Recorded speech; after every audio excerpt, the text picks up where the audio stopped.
현월TV 파스콘 동지들께 문화 인사 드립니다. 수요 기독교 핵심 길라잡이 시간에 현월TV 윤목사입니다.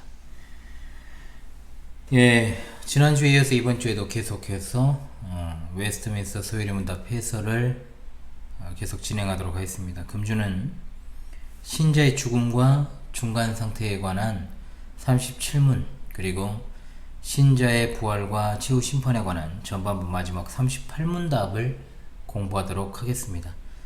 지난 내용들인 구원의 확신과 성도의 견인에 관한 내용들 여러분 잘 복습하셨습니까? 자, 계속 말씀드렸지만 우리가 공부하는 구원의 서정은 그야말로 진리의 요목이며 또한 우리 구원의 여정에 있어서 과목으로 따지게 되면 전공 필수가 되겠습니다. 오늘 마무리되면 제가 정리해서 한 번에 올린다고 했죠. 그런데 생각보다 분량이 많으니 내일 목요일에 1부를 하고 또 다음 주 화요일에 2부를 하고 그렇게 마무리하는 걸로 하겠습니다. 여러분 참고하시고요. 내일 바로 이어서 방송이 있으니까 좋죠. 자, 저도 좋습니다. 자, 오늘 또 역시나 간단한 해설이지만 우리 신앙의 아주 중요한 요목을 잘 집중해서 공부함으로 신앙의 여정 가운데 얼마간의 유익을 좀 받으시기를 바라겠습니다. 신자의 죽음과 중간 상태에 관한 37문입니다. 신자가 죽을 때 그리스도에게서 무슨 유익을 받습니까? 답. 신자가 죽을 때 그 영혼은 완전히 거룩하게 되어 즉시 영광 중에 들어가고 그 몸은 여전히 그리스도께 연합하여 부활할 때까지 무덤에서 쉬게 되는 것입니다. 라고 했습니다. 죽음이란 무엇일까요? 가장 먼저 죽음에 대해서 상고합시다. 죽음이란 신학적으로 종말론에 이제 보통 해당되는 내용입니다만 이 종말론은 일반적으로 이제 개인 종말론과 우주적 종말론으로 나뉘죠. 그래서 개인 종말론은 육체의 죽음 그리고 죽음 이후 영혼의 상태에 관한 것을 말하고, 우주적 종말론은 이제 전체 역사의 마지막 그리고 인류 마지막 시기를 말하죠. 그리고 예수 그리스도의 재림과 최후 심판에 관한 것이 바로 우주적 종말론이 되겠습니다. 자, 죽음의 종류를 한번 살피죠. 죽음의 종류는 성경은 세 가지로 나눕니다. 첫 번째, 영적인 죽음을 말합니다. 창세기 6장 3절 말씀, 여호와께서 이르시되 나의 영이 영원히 사람과 함께하지 아니하리니 이는 그들이 육신이 됨이라. 그러나 그들의 날은 120년이 되리라 하시니라. 에베소서 2장 3절입니다. 전에는 우리도 다 그 가운데서 우리 육체의 욕심을 따라 지내며 육체와 마음에 원하는 것을 하여 다른 이들과 같이 본질상 진노의 자녀였더니. 두 번째, 육체적인 죽음입니다. 창세기 3장 19절, 내가 흙으로 돌아갈 때까지 얼굴에 땀을 흘려야 먹을 것을 먹으리니 내가 그것에서 취함을 입었음이라. 너는 흙이니 흙으로 돌아갈 것이니라 하시니라. 로마서 6장 23절입니다. 죄의 삭선 사망이요 하나님의 은사는 그리스도 예수 우리 주 안에 있는 영생이니라. 히브리서 9장 27절입니다. 한번 죽는 것은 사람에게 정해진 것이요 그 후에는 심판이 있으리니 라고 했습니다. 자, 세 번째, 영원한 죽음입니다. 마태복음 25장 46절, 그들은 영벌에 의인들은 영생에 들어가리라 하시니라. 요한계시록 21장 8절입니다. 그러나 두려워하는 자들과 믿지 아니하는 자들과 흉악한 자들과 살인자들과 음행하는 자들과 점술가들과 우상 숭배자들과 거짓말하는 모든 자들은 불과 유황으로 타는 못에 던져지리니 이것이 둘째 사망이라. 요한계시록 2장 11절입니다. 귀 있는 자는 성령이 교회들에게 하시는 말씀을 들을지어다. 이기는 자는 둘째 사망의 해를 받지 아니하리라. 아멘. 자, 그 다음 육체적 죽음의 원인에 대해서 살핍시다. 육체적인 죽음에 대해서 한마디로 말한다면 이건 절대로 자연적인 현상이 아닙니다. 인간은 분명히 영생할 수 있는, 즉 죽지 않을 가능성을 가진 존재로 창조되었기 때문이죠. 인간 자체는 피조물이기 때문에 영원하신 하나님과 달리 불사의 존재다 이렇게 단정할 수는 없지만 하나님의 형상대로 창조함을 받은 인간이 영생의 조건을 갖추고 있었다라고 보는 것은 의심의 여지가 없습니다. 창세기 2장 7절 말씀, 여호와 하나님이 땅에 흙으로 사람을 지으시고 생기를 그 코에 불어넣으시니 사람이 생명이 된지라. 창세기 1장 27절로 28절입니다. 하나님이 자기 형상 곧 하나님의 형상대로 사람을 창조하시되 남자와 여자를 창조하시고 하나님이 그들에게 복을 주시며 하나님이 그들에게 이르시되 생육하고 번성하여 땅에 충만하라. 땅을 정복하라. 바다의 물고기와 하늘의 새와 땅에 움직이는 모든 생물을 다스리라 하시니라. 창세기 3장 22절, 여호와 하나님이 이르시되 보라 이 사람이 선악을 아는 일에 우리 중 하나같이 되었으니 그가 그의 손을 들어 생명나무 열매도 따먹고 영생을 가노라 하시고. 자, 무엇보다도 인간의 육체적 죽음은 죄에 대한 형벌로서 주어진 것이 분명합니다. 죽음은 우리가 원수된 것이요 하나님께서 우리에게 주시고자 하는 것은 영원한 생명입니다. 창세기 2장 17절입니다. 선악을 알게 하는 나무의 열매는 먹지 말라. 내가 먹는 날에는 반드시 죽으리라 하시니라. 로마서 6장 23절. 죄의 삭은 사망이요 하나님의 연사는 그리스도에서 우리 주 안에 있는 영생이니라. 로마서 5장 12절입니다. 그러므로 한 사람으로 말미암아 죄가 세상에 들어오고 죄로 말미암아 사망이 들어왔나니 이와 같이 모든 사람이 죄를 지었으므로 사망이 모든 사람에게 이르렀느니라. 아멘. 자, 그렇다면 우리 믿는 신자 그리스도인에게 있어서 육체적인 죽음의 의미는 어떤 것일까요? 죽음이란 영혼과 육체의 분리를 말합니다. 육체는 분명히 썩고 부패합니다. 그러나 영혼은 없어지지 아니합니다. 성경에서는 우리의 육체를 잠시 동안 거할 장막 혹은 오두막으로 비유를 하며 우리는 죽을 때 이것으로부터 떠나게 되는 것이죠. 그렇다고 해서 육체를 경시하거나 또는 잠시 거할 장막이라고 해서 막 이것을 굴려도 된다는 의미를 가져서는 안 되는 겁니다. 그렇게 받아들여서는 안 되죠. 우리가 거할 장막이나 오두막이라고 하는 의미는 이 지상에서의 삶이 잠시 잠깐이라는 의미로 해석할 수 있을 것입니다. 베드로서 1장 14절입니다. 이는 우리 주 예수 그리스도께서 내게 지시하신 것 같이 나도 나의 장막을 벗어날 것이 임박한 줄 알미라. 마태복음 10장 28절입니다. 몸은 죽여도 영혼은 능히 죽이지 못하는 자들을 두려워하지 말고 오직 몸과 영혼을 능히 지옥에 멸하실 수 있는 일을 두려워하라. 전도서 12장 7절입니다. 흙은 여전히 땅으로 돌아가고 영은 그것을 주신 하나님께로 돌아가기 전에 기억하라. 성도의 죽음이라 함은 영화의 단계, 즉 구원의 완성입니다. 이 육체 안에 사는 동안 성도의 삶은 치열한 영적 전쟁입니다. 그러나 우리가 이 육체를 벗어버리는 동안 순간 마침내 이 믿음의 선한 싸움은 끝나게 되는 것이죠. 칼빈은 죽음 그 자체는 바로 죽음의 속박으로부터의 해방이라고 했습니다. 굉장한 역설이죠. 바로 죽음의 순간에 성도는 육체로부터 자유하게 되고 완전히 그리스도와 연합하는 순간이 되기 때문입니다. 성도에게 있어 죽음이야말로 삶의 목표요 종결입니다. 그러므로 우리는 육체적인 죽음을 두려워할 필요가 없는 것이죠. 갈라디아서 5장 16절로 17절. 내가 이르노니 너희는 성령을 따라 행하라. 그리하면 육체의 욕심을 이루지 아니하리라. 육체의 소욕은 성령을 거스르고 성령은 육체를 거스르나니 이 둘이 서로 대적하므로 너희가 원하는 것을 하지 못하게 하려 함이니라. 로마서 8장 10절입니다. 또 그리스도께서 너희 안에 계시면 몸은 죄로 말미암아 죽은 것이나 영은 의로 말미암아 살아있는 것이니라. 빌립보서 1장 6절입니다. 너희 안에서 착한 일을 시작하신 이가 그리스도 예수의 날까지 이루실 줄을 우리는 확신하노라. 아멘. 죽음은 영원한 생명에 들어가기 위한 관문으로 구원받은 성도에게 있어 죽음은 영원한 축복과 생명으로 들어가는 입구입니다. 육체는 죽지만 그 죽음에 의해서 우리 영혼은 영원한 생명으로 들어가는 것이죠.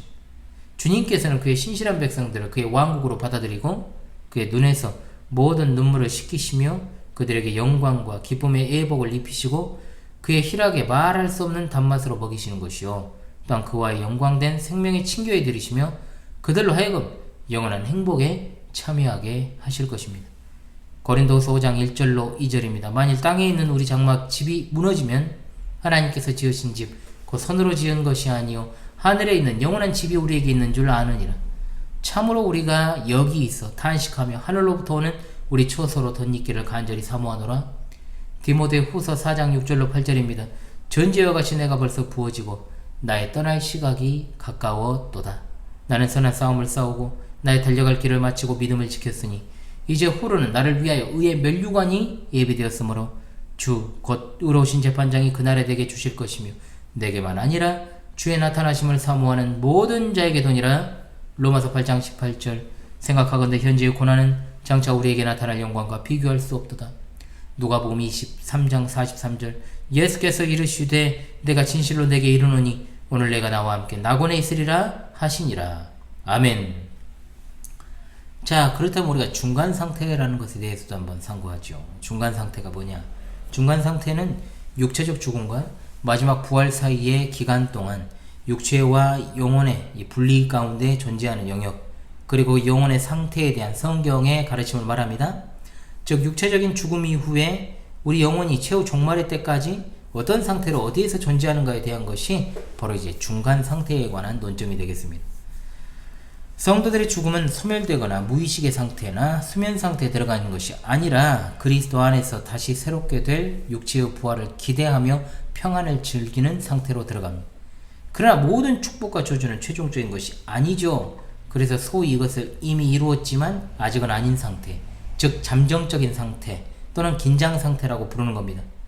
중간 상태는 육체의 부활이 완성된 단계가 아니기 때문에 아직은 그들의 영혼이 기다리고 있는 것이요 잠정적인 상태인 것입니다. 전도서 12장 7절 말씀, 흙은 여전히 땅으로 돌아가고 영은 그것을 주신 하나님께로 돌아가기 전에 기억하라. 고린도후서 5장 1절 말씀, 만일 땅에 있는 우리 장막집이 무너지면 하나님께서 지으신 집 곧 손으로 지은 것이 아니요 하늘에 있는 영원한 집이 우리에게 있는 줄 아느니라. 누가복음 23장 43절, 강도에게 분명히 말씀하셨습니다. 내가 진실로 내게 이르노니 오늘 내가 나와 함께 낙원에 있으리라 하시니라. 또한 46절 말씀, 예수께서 큰 소리로 불러 이르시되 아버지 내 영혼을 아버지 손에 부탁하나이다 하시고 이 말씀을 하신 후 숨지시니라. 아멘. 자, 그렇다면 그 다 반대편에 있는 택함받지 못한 자들의 중간 상태는 어찌 될까요? 불의한 자들 또한 마찬가지로 무의식의 상태에 있는 것이 아니라 마지막 심판에 대한 처절한 공포를 준비하며 기다리고 있습니다. 이 또한 단순하게 대기 상태에 있는 게 아닙니다. 이미 고통을 맛보고 있고 최후 심판을 기다리고 있는 공포가 그들에게 더욱더 크나큰 고통으로 다가오는 것이죠. 유다서 6절로 7절입니다. 또 자기 지위를 지키지 아니하고 자기 처소를 떠난 천사들을 큰 날의 심판까지 영원한 결박으로 흑암에 가두셨으며 소돔과 고모라와 그 이웃 도시들도 그들과 같은 행동으로 음란하며 다른 육체를 따라가다가 영원한 불의 형벌을 받음으로 거울이 되었느니라. 시편 9편 17절입니다. 악인들이 스올로 돌아가며 하나님을 잊어버린 모든 이방 나라들이 그리하리로다. 누가복음 16장 23절, 그가 음부에서 고통 중에 눈을 들어 멀리 아브라함과 그의 품에 있는 나사로를 보고. 아멘. 사간 로마 가톨릭자 사탄의 회 로마교는 연옥설을 주장하죠. 또 이단인 여호와의 증인 안식교, 영혼 수면설 또는 영혼의 멸절설까지도 주장하기도 합니다. 여러분 이거는 제가 용어 정의에서 다뤘으니까 그걸 구체적으로 한번 보시고요. 이 모든 주장들은 성경에 없는 주장이거나 성경을 제멋대로 해석하여 주장하는 것이므로 일고의 가치가 없습니다. 용어 정의 참고하시기 바랍니다. 자, 37문답 다시 한번 묻고 답하며 38문으로 넘어가죠. 신자가 죽을 때 그리스도에게서 무슨 유익을 받습니까? 답. 신자가 죽을 때 그 영혼은 완전히 거룩하게 되어 즉시 영광 중에 들어가고 그 몸은 여전히 그리스도께 연합하여 부활할 때까지 무덤에서 쉬게 되는 것입니다. 아멘. 자, 이제 전반부 마지막 38문으로 가도록 하겠습니다. 여러분 38문은 신자의 부활과 최후 심판에 관한 내용이 되겠습니다. 38문입니다. 신자가 부활할 때 그리스도에게서 무슨 유익을 받습니까? 답. 부활할 때 신자는 영광 중에 다시 살아남을 입어 심판날에 밝히 인정하심과 죄 없다 하심을 받고 완전히 복을 받아 영원토록 하나님을 흡족하게 즐거워하는 것입니다. 그랬습니다. 자, 우리는 이제 우주적 종말론에 있어서 예수 그리스도의 재림을 살핍시다. 자, 예수 그리스도의 재림의 확실성에 대해서 먼저 상고하죠. 예수 그리스도께서 성육신하신 것을 우리가 초림이라고 합니다. 이 초림으로 인해서 이미 사탄과 그의 권세는 멸망하고 하나님 나라가 우리 각자에게 이루어졌지요. 그래서 종말이라 했을 때 예수 그리스도의 초림부터 시작된 것입니다. 하지만 최종적으로 완성되지 않았기 때문에 우리는 이미 그리고 아직이라고 하는 역사적 시간, 즉 마지막 때를 살아가고 있습니다. 인간이 육체적 죽음으로 모든 것이 끝나는 것이 아니라 그 사실을 우리가 앞장에서 배우지 않습니까? 이 모든 것의 완성 그리고 최종적인 종말은 예수 그리스도의 재림으로 말미암습니다. 예수 그리스도의 재림은 언제나 우리 사이에 회자되는 말이지만 과연 예수 그리스도의 다시 오심을 우리가 무엇을 보고 확신할 수 있을까요? 첫째, 예수 그리스도께서 친히 다시 오실 것을 말씀하시고 약속하셨기 때문입니다. 요한복음 14장 2절로 3절입니다. 내 아버지 집에 거할 곳이 많도다. 그렇지 않으면 너희에게 일렀으리라. 내가 너희를 위하여 거처를 예비하러 가노니 가서 너희를 위하여 거처를 예비하면 내가 다시 와서 너희를 내게로 영접하여 나 있는 곳에 너희도 있게 하리라. 마태복음 16장 27절입니다. 인자가 아버지의 영광으로 그 천사들과 함께 오리니 그때 각 사람이 행한 대로 갚으리라. 마태복음 24장 30절입니다. 그때 인자의 징조가 하늘에서 보이겠고 그때 땅의 모든 족속들이 통곡하며 그들이 인자가 구름을 타고 능력과 큰 영광으로 오는 것을 보리라. 아멘. 두 번째, 예수 그리스도의 다시 오심은 선지자들의 예언하고 천사와 사도들이 증언했기 때문입니다. 초림이 이루어지고 재림은 불확실하게 생각하는 사람들이 많지만 초림만큼 재림도 확실한 것입니다. 사도행전 1장 11절 말씀, 이르되 갈릴리 사람들아 어찌하여 서서 하늘을 쳐다보느냐, 너희 가운데서 하늘로 올려지신 예수는 하늘로 가심을 본 그대로 오시리라 하였느니라. 히브리서 9장 28절 말씀, 이와 같이 그리스도도 많은 사람의 죄를 담당하시려고 단번에 들이신 바 되셨고 구원에 이르게 하기 위하여 죄와 상관없이 자기를 바라는 자들에게 두 번째 나타나시리라.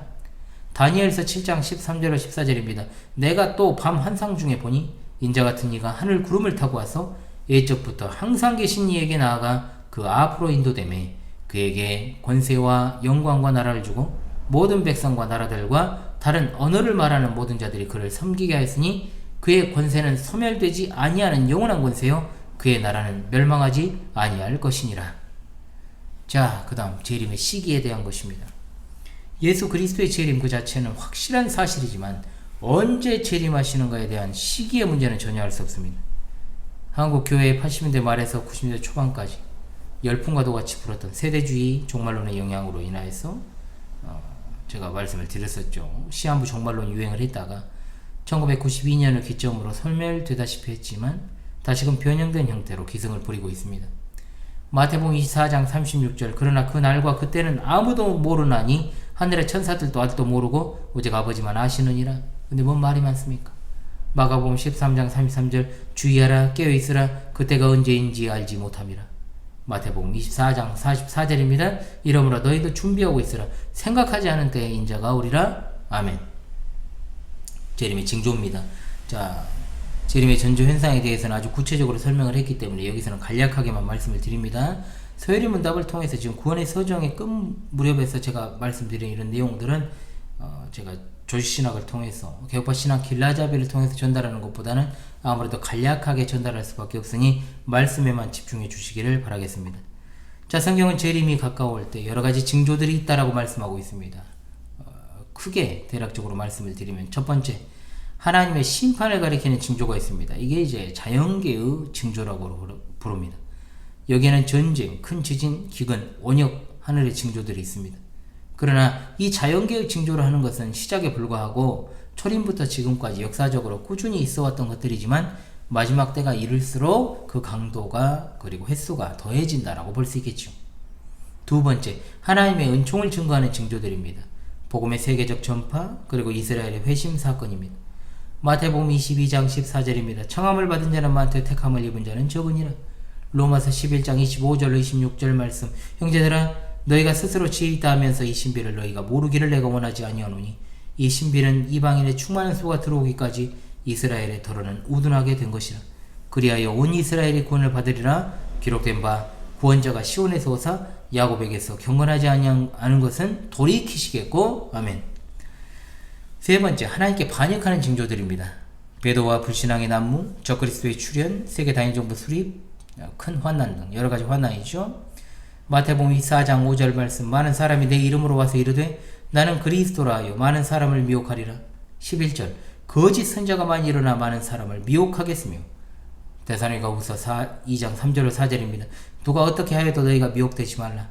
먼저 배교하는 일이 있고 저 불법의 사람 멸망의 아들이 나타나기 전에는 그날이 이르지 아니하리니 그는 대적하는 자라 신이라고 불리는 모든 것과 숭배함을 받는 것에 대항하여 그 위에 자기를 높이고 하나님의 성전에 앉아 자기를 하나님이라고 내세우느니라. 마태복음 24장 6절로 13절입니다. 난리와 난리 소문을 듣겠으나 너희는 상과 두려워하지 말라. 이런 일이 있어야 하되 아직 끝은 아니니라. 민족이 민족을, 나라가 나라를 대적하여 일어나겠고 곳곳에 기근과 지진이 있으리니 이 모든 것은 재난의 시작이니라. 그때 사람들이 너희를 환난에 넘겨주겠으며 너희를 죽이리니 너희가 내 이름 때문에 모든 민족에게 미움을 받으리라. 그때 많은 사람이 실족하게 되어 서로 잡아주고 미워하겠으며 거짓 선지자가 많이 일어나 많은 사람을 미혹하겠으며 불법이 성함으로 많은 사람의 사랑이 식어지리라. 그러나 끝까지 견디는 자는 구원을 얻으리라. 아멘. 마태복음 24장 29절 30절입니다. 그날 환난 후에 즉시 해가 어두워지며 달이 빛을 내지 아니하며 별들이 하늘에 떨어지며 하늘의 권능들이 흔들리리라. 그때 인자의 징조가 하늘에서 보이겠고 그때 땅의 모든 족속들이 통곡하며 그들이 인자가 구름을 타고 능력과 큰 영광으로 오는 것을 보리라. 아멘. 자, 네 번째로 재림의 방식입니다. 자, 예수님의 재림은 모두가 볼 수 있게 인격적이고 육체적이고 가시적으로 이루어질 것인데, 특별히 이제 갑작스럽고 돌발적인 강림이 될 것이요, 또한 매우 영광적인 재림이 될 것입니다. 재림의 목적에 대해서 말씀을 드리죠. 제가 여러분 좀 설명이 좀 필요한 것들은 제가 보충 수업을 통해서 설명할 테니까요. 여러분들 대략적인 것을 알고 넘어가십시오. 재림의 목적입니다. 자, 첫 번째, 죽은 자들의 육체적 부활과 살아있는 성도의 변화가 목적입니다. 요한복음 5장 28절 29절입니다. 이를 놀랍게 여기지 말라. 무덤 속에 있는 자가 다 그의 음성을 들을 때가 오나니 선한 일을 행한 자는 생명의 부활로, 악한 일을 행한 자는 심판의 부활로 나오리라. 고린도전서 15장 51절로 53절입니다. 보라, 내가 너에게 비밀을 말하노니 우리가 다 잠잘 것이 아니요 마지막 나팔에 순식간에 호련이 다 변화되리니 나팔 소리가 나매 죽은 자들이 썩지 아니할 것으로 다시 살아나고 우리도 변화되리라. 이 썩을 것이 썩지 아니할 것을 입겠고 이 죽을 것이 죽지 아니함을 입으리로다. 두 번째, 구원의 최종적 완성을 위해서 오십니다. 히브리서 9장 28절 말씀, 이와 같이 그리스도도 많은 사람의 죄를 담당하시려고 단번에 들이신 바 되셨고 구원에 이르게 하기 위하여 죄와 상관없이 자기를 바라는 자들에게 두 번째 나타나시리라. 세 번째, 의인과 악인에 대한 상벌을 위해서 오십니다. 디모데후서 4장 8절의 말씀, 이제 후로는 나를 위하여 의의 멸류관이 예비되었으므로 주 곧 우러오신 재판장이 그날에 내게 주실 것이며 내게만 아니라 주의 나타나심을 사모하는 모든 자에게도니라. 요한계시록 21장 8절 말씀, 그러나 두려워하는 자들과 믿지 아니하는 자들과 흉악한 자들과 살인자들과 음행하는 자들과 점술가들과 우상 숭배자들과 거짓말하는 모든 자들은 불과 유황으로 타는 못에 던져지리니 이것이 둘째 사망이라. 아멘. 네 번째, 만물의 회복을 위해 오십니다. 이사야 11장 6절로 9절입니다. 그때 이리가 어린 양과 함께 살며 표범이 어린 염소와 함께 누우며 송아지 어린 사자가 그 살진 짐승이 함께 있어 어린아이에게 끌리며 암소와 곰이 함께 먹으며 그것들의 새끼가 함께 엎드리며 사자가 소처럼 풀을 먹을 것이며 젖먹는 아이가 독사의 구멍에서 장난하며 젖된 어린 아이가 독사의 골에 손을 넣을 것이라. 내 거룩한 산 모든 곳에서 해됨도 없고 상함도 없을 것이니 이는 물이 바다를 덮은 같이 여호와를 아는 지식이 세상에 충만할 것임이니라. 아멘. 다섯째, 만왕의 왕이신 그리스도의 완전한 통치를 위해서 오십니다. 요한계시록 11장 15절입니다. 일곱째 천사가 나팔을 불매 하늘에 큰 음성들이 나서 이르되 세상 나라가 우리 주와 그의 그리스도의 나라가 되어 그가 세세토록 왕노릇 하시로다니. 아멘. 자, 이제 죽은 자의 육체적 부활에 대해서 한번 살펴보도록 하겠습니다. 먼저는 부활의 의미를 보죠. 자, 죽음의 순간에 영혼은 의식적인 상태로 각각 천국과 지옥에 거하게 되고 그리스도의 재림의 때 땅에 묻혀있던 몸이 다시 일어나 영혼과 육체가 결합되므로 영육간의 완전체로 다시 부활하게 됩니다. 이 부활은 의인과 악인 모두에게 해당되는 것이죠. 의인은 생명의 부활로 나오게 되지만 악인은 철저히 사망의 부활로 나오게 됩니다. 이 부활은 부활의 첫 열매 되시는 예수 그리스도부터 시작된 확실한 실제입니다. 이사야 26장 19절입니다. 주의 죽은 자들은 살아나고 그들의 시체들은 일어나리이다. 티끌에 누운 자들아 너희는 깨어 노래하라. 주의 이슬은 빛난 이슬이니 땅이 죽은 자들을 내놓으리로다. 요한복음 11장 25절로 26절입니다. 예수께서 이르시되 나는 부활이요 생명이니 나를 믿는 자는 죽어도 살겠고 물은 살아서 나를 믿는 자는 영원히 죽지 아니하리니 이것을 내가 믿느냐. 고린도전서 15장 13절로 22절입니다. 만일 죽은 자의 부활이 없으면 그리스도도 다시 살아나지 못하셨으리라. 그리스도께서 만일 다시 살아나지 못하셨으면 우리가 전파하는 것도 헛것이요 또 너희 믿음도 헛것이며 또 우리가 하나님의 거짓 증인으로 발견되리니 우리가 하나님의 그리스도를 다시 살리셨다고 증언하였습니다. 만일 죽은 자가 다시 살아나는 일이 없으면 하나님이 그리스도를 다시 살리지 아니하셨으리라. 만일 죽은 자가 다시 살아나는 일이 없으면 너희의 믿음도 헛되고 너희가 여전히 죄 가운데 있을 것이요 또한 그리스도 안에서 잠자는 자도 망하였으리니 만일 그리스도 안에서 우리가 바라는 것이 다만 이 세상의 삶뿐이면 모든 사람 가운데 우리가 더욱 불쌍한 자이리라. 그러나 이제 그리스도께서 죽은 자 가운데서 다시 살아나사 잠자는 자들의 첫 열매가 되셨도다. 사망이 한 사람으로 말미암았으니 죽은 자의 부활도 한 사람으로 말미암는도다.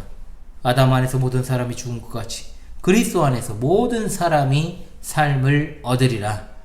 요한복음 5장 28절로 29절. 이를 놀랍게 여기지 말라. 무덤 속에 있는 자가 다 그의 음성을 들을 때가 오나니 선한 일을 행한 자는 생명의 부활로, 악한 일을 행한 자는 심판의 부활로 나오리라. 사도행전 24장 15절입니다. 그들이 기다리는 바 하나님께 향한 소망을 나도 가졌으니 곧 의인과 악인의 부활이 있으리라 함이니이다. 아멘. 할렐루야. 자, 그렇다면 부활한 몸의 특징을 보도록 하겠습니다. 첫 번째, 마지막에 부활한 육체는 죽어서 땅에 묻힌 그 몸의 부활을 말하는 겁니다.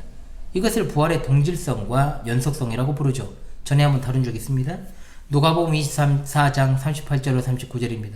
예수께서 이르시되 어찌하여 두려워하며 어찌하여 마음에 의심이 일어나느냐. 내 손과 발을 보고 나인 줄 알라. 또 나를 만져보라.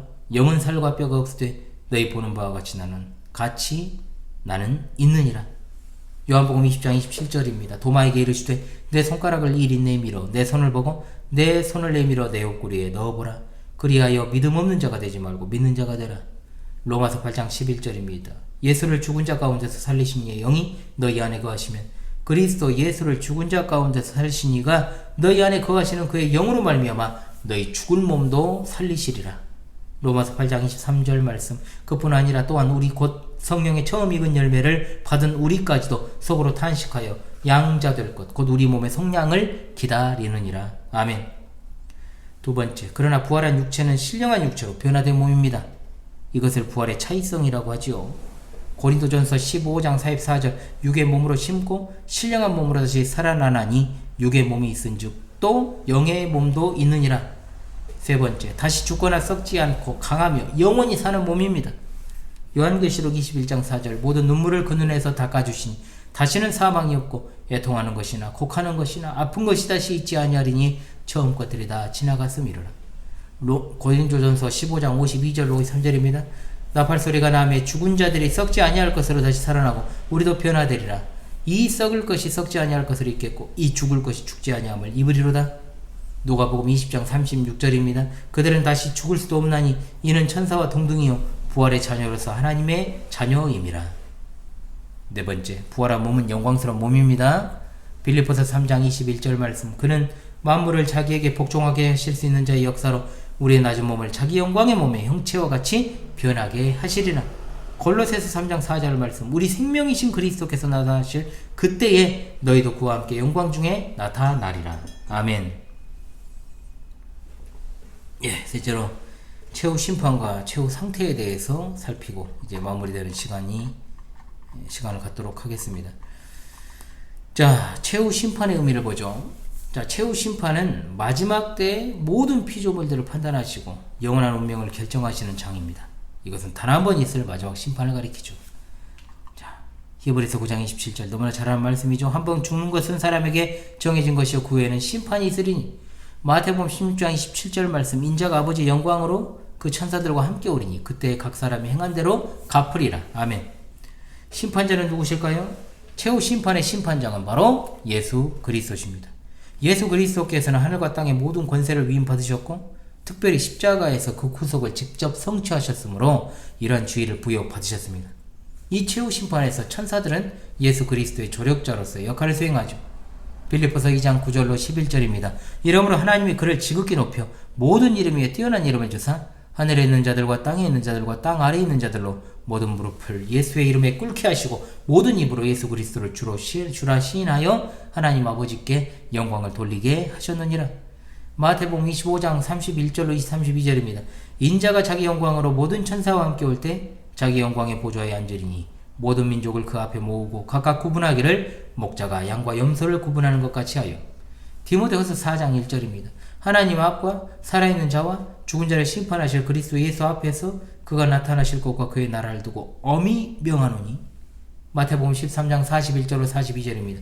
인자가 그 천사들을 보내리니 그들이 그 나라에서 모든 넘어지게 하는 것과 또 불법을 행하는 자들을 거두어 내어 풀무불에 던져 넣으리니 거기서 울며 이를 갈게 되리라. 아멘. 누가 심판받을까요? 자, 이것에 대해서는 분명히 말씀을 드렸죠. 첫 번째, 모든 인류입니다. 성도와 불신자가 포함되죠. 요한계시록 20장 12절로 15절입니다. 또 내가 보니 죽은 자들이 큰 자나 작은 자나 그 보좌 앞에 있는데 책들이 펴있고 또 다른 책이 펴졌으니 곧 생명책이라. 죽은 자들이 자기 행위를 따라 책들에 기록된 대로 심판을 받으니 바다가 그 가운데에서 죽은 자들을 내어주고 또 사망과 음부도 그 가운데에서 죽은 자들을 내주며 각 사람이 자기 행위대로 심판받고 사망과 음부도 불못에 던져지니 이것은 둘째 사망이라. 곧 불못이라. 누구든지 생명책이 기록되지 못한 자는 불못에 던져지더라. 고린도후서 5장 10절 말씀. 이는 우리가 다 반드시 그리스도의 심판대 앞에 나타나게 되어 각각 선악간에 그 몸으로 행한 것을 따라 받으려 함이라. 아멘. 두 번째, 사탄과 그 사자들이 심판의 대상입니다. 요한계시록 20장 7절로 10절입니다. 천천히 참에 사탄이 그 옥에서 놓여 나와 땅의 사방 백성 곧 곡과 마곡을 미혹하고 모아 싸움을 붙이리니 그 수가 바다의 모래 같으리라. 그들이 지면에 널리 퍼져 성도들의 진과 사랑하시는 성을 두루매 하늘에서 불이 내려와 그들을 태워버리고 또 그들을 미혹하는 마귀가 불과 유황못에 던져지니 거기는 그 짐승과 거짓 선지자도 있어 세세토록 밤낮 괴로움을 받으리라. 마태복음 25장 41절입니다. 또 왼편에 있는 자들에게 이르시되 저주를 받은 자들아 나를 떠나 마귀와 그 사자들을 위하여 예비된 영원한 불에 들어가라. 아멘. 네 번째, 심판의 근거입니다. 여기에 나타나 있는 하나님의 뜻입니다. 공의죠. 첫 번째, 믿음과 각 사람의 행위입니다. 고린도후서 5장 10절입니다. 이는 우리가 다 반드시 그리스도 심판대 앞에 나타나게 되어 각각 선악간에 그 몸으로 행한 것을 따라받으려 함이라. 마태복음 16장 27절 인자가 아버지의 영광으로 그 천사들과 함께 오리니 그때 각 사람의 행한 대로 갚으리라. 두 번째, 양심과 율법입니다. 로마서 2장 14절로 15절입니다. 율법 없는 이방인이 본성으로 율법의 일을 행할 때에는 이 사람은 율법이 없어도 자기가 자기에게 율법이 되나니 이런 이들은 그 양심이 증거가 되어 그 사람들이 서로 혹은 고발하며 혹은 변명하며 그 마음에 새긴 율법의 행위를 나타내느니라. 로마서 2장 12절입니다. 무릇 율법 없이 범죄한 자는 또한 율법 없이 망하고 무릇 율법이 있고 범죄한 자는 율법으로 말미암아 심판을 받으리라. 아멘. 자, 심판의 결과는 어떻게 될까요? 첫 번째, 악인들의 최후 상태로 이들은 지옥에서 영원토록 형벌을 받는데 이것이 성경에 나오는 둘째 사망, 즉 하나님과 완전히 단절된 상태의 영원한 죽음입니다. 두 번째, 의인들의 최후 상태로 의인들은 새하늘과 새 땅에서 삼위일체 하나님과 영원한 교제 속에서 영광과 영원 무궁한 안식과 생명을 누리는데 이걸 갖다가 영생이라고 합니다. 요한계시록 21장 1절로 4절입니다. 또 내가 새하늘과 새 땅을 보니 처음 하늘과 처음 땅이 없어졌고 바다도 다시 있지 않더라.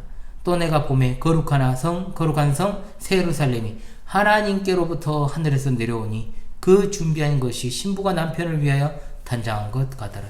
내가 들으니 보좌에서 큰 음성이 나서 이르되 보라 하나님의 장막이 사람들과 함께 있음에 하나님이 그들과 함께 계시리니 그들은 하나님의 백성이 되고 하나님은 친히 그들과 함께 계셔서 모든 눈물을 그 눈에서 닦아주시니 다시는 사망이 없고 애통하는 것이나 곡하는 것이나 아픈 것이 다시 있지 아니하리니 처음 것들이 다 지나갔음이로라. 아멘. 요한계시록 22장 20절입니다. 이것들을 증언하신 이가 이르시되 내가 진실을 속히 오리라 하시거늘 아멘. 주 예수여 오시옵소서. 아멘. 히브리서 9장 27절 28절 너무 자주 나오죠. 한번 죽는 것은 사람에게 정해진 것이요 그 후에는 심판이 있으리니 이와 같이 그리스도도 많은 사람의 죄를 담당하시려고 단번에 들이신 바 되셨고 구원에 이르게 하기 위하여 죄와 상관없이 자기를 바라는 자들에게 두 번째 나타나시리라. 아멘. 자, 여러분 우리가 공부해야 될 분량은 여기까지입니다. 다시금 38문을 묻고 답하고 나서 마무리하도록 하겠습니다. 38문입니다. 신자가 부활할 때 그리스도에게서 무슨 유익을 받습니까? 답. 부활할 때 신자는 영광 중에 다시 살아남을 입어 심판날에 밝히 인정하심과 죄 없다 하심을 받고 완전히 복을 받아 영원토록 하나님을 흡족하게 즐거워하는 것입니다. 아멘. 예, 여러분 우리가 무엇을 믿어야 할 것인가에 대한 서유리 문답 1에서 38문답이 이렇게 마무리가 되었습니다. 이제 제가 1에서 38문답 지금까지 해오던 것들을 좀 점검을 하면서 좀 보충을 해야 될 것들이 없는지를 살핀 뒤에 이제 할 것이 있다 하면은 당분간 보충 수업을 좀 하고 도덕법으로서의 10계명에 관한 39문부터 이제 쭉 또 끝까지 이어나가도록 하겠습니다. 이미 공지를 드렸던 것처럼 내일과 그리고 다음 주 화요일은 구원의 서정에 관한 정리를 진행합니다.